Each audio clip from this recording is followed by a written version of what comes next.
สวัสดีนักเรียนที่น่ารักของครูเอิร์กทุกๆคนนะคะวันนี้เราอยู่ที่บทเรียนเรื่องการอ่านออกเสียงร้อยกลองค่ะการอ่านออกเสียงร้อยกลองคืออะไรการอ่านออกเสียงร้อยกลองคือการอ่านตามจังหวะและท่วงทำนองของบทร้อยกลองค่ะโดยมุ่งให้ผู้ฟังเนี่ยได้มีอรรถรสทางภาษาอรรถรสคืออะไรคะคืออารมณ์ทางวรรณศิลป์ค่ะการอ่านออกเสียงร้อยกลองแบ่งได้เป็นสองประเภทค่ะ 1. คือออกเสียงอย่างร้อยแก้วอ่านออกเสียงอย่างร้อยแก้วก็จะเป็นการออกเสียงแบบปกติคือการพูดปกติแต่เราก็ยังคงมีจังหวะตามลักษณะการอ่านของบทร้อยกลองแต่ละประเภทค่ะ 2. ออกเสียงอย่างทำนองสนออันนี้เราคงจะคุ้นเคยการอ่านออกเสียงอย่างทำนองสนอก็จะมีการเล่นเสียงสูงเสียงต่ำเสียงหนักเสียงเบาเสียงสั้นและเสียงยาวมีการเอื้อนเสียงการทอดเสียงการเน้นเสียงตามท่วงทำนองนะคะเพื่อให้เกิดความไพเราะของบทร้อยกลองแต่ละประเภทค่ะการอ่านออกเสียงร้อยกลองมีหลักการอ่านยังไง 1. อ่านออกเสียงให้ดังเหมาะสมกับสถานที่และจำนวนผู้ฟังดังนั้นแล้วถ้าสมมติว่าเราอยู่ในชั้นเรียนหากตัวอย่างเป็นครูนะคะครูอยู่หน้าชั้นเรียนครูก็จะต้องออกเสียงให้ดังกว่าปกติให้ดังกว่าการที่เราอ่านออกเสียงบทร้อยกลองกันแค่2 คน 2. การอ่านต้องอ่านคล่องออกเสียงรอลอและคำควบกล้ำถูกต้องชัดเจนนะคะเพื่อไม่ให้ความหมายของคำนั้นเปลี่ยนแปลง 3. กำหนดจังหวะการอ่านให้ถูกต้องตามฉันทลักษณ์ค่ะ 4. เลือกใช้น้ำเสียงให้สัมพันธ์กับเนื้อหาหากเราต้องอ่านบทร้อยกลองที่เป็นเรื่องเศร้านักเรียนก็ต้องมีการออกเสียงให้เข้าถึงอารมณ์ของตัวบทประพันธ์นั้น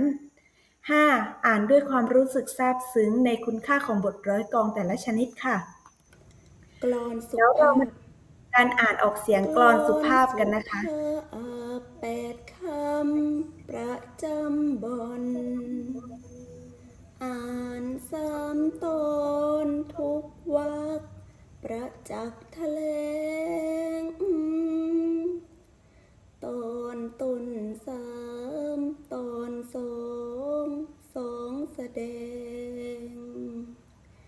ตอน3 แจง3 คำครบจำนวนกำหนดบทระยะ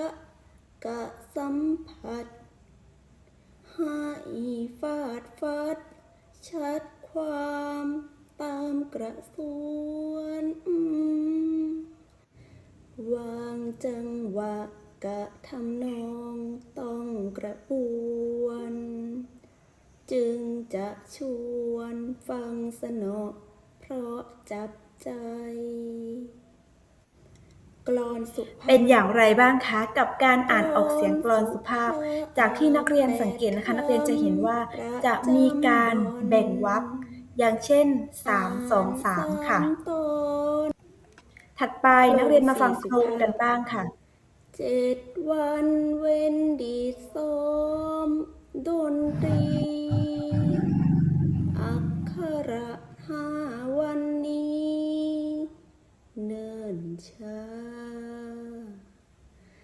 3 วันจากนารี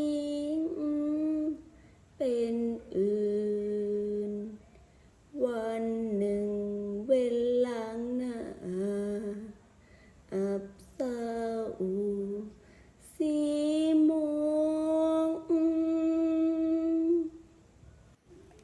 จากการฟังการอ่านร้อยกลองประเภทโครงสี่สุภาพนะคะโครงสี่สุภาพวิธีการอ่านก็คือวรรคหน้าของแต่ละบาทหมายถึงบรรทัดนั่นเองค่ะวรรคหน้าของแต่ละบรรทัดให้อ่านออกเสียง2 จังหวะดังตัวอย่าง7 วันอักขระ3 วันวันหนึ่ง2เลยคำท้ายวรรคที่เป็นเสียงจัตวาจะต้องเอื้อนเสียงสูงเป็นพิเศษค่ะ3เอื้อนวรรคหลังบรรทัดที่2ให้เสียงต่ำกว่าปกติ4หากมีพยางค์เกินบังคับต้องรวมเสียงคำนั้นให้สั้นนะคะให้กระชับ ตัวอย่างถัดไปตัวอย่างของการอ่านกาบยานี11ค่ะแกงแก้วตาหอมดีรสร้อนแรงชายใดได้กลืนแกงแรงอยากให้ไฟฟันหาจากตัวอย่างการอ่านกาบยานี11ครูมีคำถาม1คำถามค่ะอยากจะถามนักเรียนว่ากาบยานี11แบ่งวรรคยังไงคะวรรคหน้ากี่คำและวรรคหลังกี่คำใครตอบได้บ้างคะเก่งมากค่ะกาบยานี11วรรคหน้า5วรรคหลัง6ดังนั้นแล้วรวมกันเป็น11คำ2คำท้ายวรรคที่เป็นเสียงจัตวาต้องเอื้อนเสียงสูงเป็นพิเศษนะคะอันนี้คือวิธีการอ่านกาบยานี 3หากมีพยางค์เกินแผนบังคับต้องรวบรวมเสียงคำนั้นให้สั้นลงเพื่อให้เกิดความกระชับมากยิ่งขึ้นค่ะแล้วเดี๋ยวสุดท้ายบทเรียนสุดท้ายที่นักเรียนจะได้ฟังก็คือการอ่านฉันค่ะเรามารับชมได้เลยอินทรวิเชียรฉันท์พันพฤกษทรงผลตะละตนจะอ่อนเอียงพวงย้อยระยะเพียงจะพเด็จสะดวกได้สุกเหลืองอารามลิ้นรสเลิศอร่อยเลยหลากหลากและมากมายบ่มิรู้จะรำพันจบไปแล้วค่ะกับการอ่านโครงฉันท์กาบกลอนครบทั้ง4ประเภทนะคะในส่วนของอินทรวิเชียรฉันท์หากนักเรียนสังเกตดีๆก็จะมีลักษณะพิเศษคือการออกเสียงคำคารุละหุคารุหมายถึงเสียงหนักส่วนละหุหมายถึงเสียงเบาค่ะหากมีคำละหุหลายพยางค์นักเรียนควรถือคำอ่านสามัญเป็นหลักในการอ่านก่อนแล้วจึงฝึกอ่านให้เป็นเสียงสั้นๆตามคณะของฉันค่ะในส่วนของการอ่านให้แบ่งอ่านวรรคหน้า2จังหวะคือ2 3และวรรคหลัง2จังหวะละ3คำส่วนคำที่มีเครื่องหมายยติพังค์นั้นนักเรียนต้องอ่านเต็มคำก่อนแล้วจึงอ่านตามคณะฉันอีกทีนึงค่ะสำหรับวันนี้นะคะครูเอิร์กก็ขออนุญาตจบบทเรียนในการอ่านออกเสียงบทร้อยกลองทั้งโครงฉันท์กาบและกลอนนักเรียนอย่าลืมกลับไปทบทวนนะคะแล้วก็ฝึกอ่านตามทำนองที่ครูเอิร์กให้นะคะครูเอิร์กเชื่อว่าไม่มีใครอ่านไม่ได้ค่ะเพียงแต่ว่าเราต้องพยายามดังนั้นแล้วเสียงเพราะเป็นเรื่องของพรสวรรค์แต่ความขยันเป็นเรื่องของความพยายามค่ะวันนี้ขอลากันไปก่อนค่ะสวัสดีค่ะทรงผลตะละตนจะอ่อนเอียง